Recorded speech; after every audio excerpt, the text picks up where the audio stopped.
Play ஆஃப்குள்ள வந்துட்டோம். நீ ஒதுங்கி நில்லு. விட்டு கொடுத்தோன்னு சொன்னா எகுரும் பல்லு. தம்பி நாங்க விட்டெல்லாம் கொடுக்கல, நீங்க நல்லா விளையாண்டீங்க, ஜெயிச்சு உள்ள போயிருக்கீங்க. அண்ணா 1% சான்ஸ், மிச்சம் 99% உழைப்ப போட்டு பிளே ஆஃப்குள்ள வந்திருக்கோம். சர்ரா யாரா தம்பி இல்லன்னா நல்லபடியா போய் கப் அடிச்சீங்கன்னா சந்தோஷம் தான். நீ என்ன எப்படி பேசிட்டு இருக்க?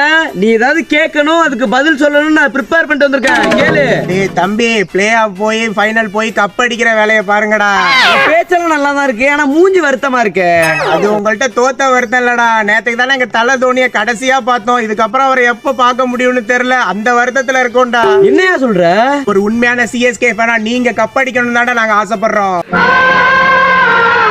ஏன்னா விராட் கோலி எங்களுக்கு பிடிக்கும்டா தம்பி. இந்த முறை ஃபைனல் ஜெயிச்சு தலைமை கையில கப்ப கொடுக்குறீங்க, நம்ம 2 பேரும் சேர்ந்தே செலிப்ரேட் பண்றோம். கண்டிப்பாண்ணே. நம்மை போல நெஞ்சம் கொண்ட அண்ணன் தம்பி யாரும் இல்லை.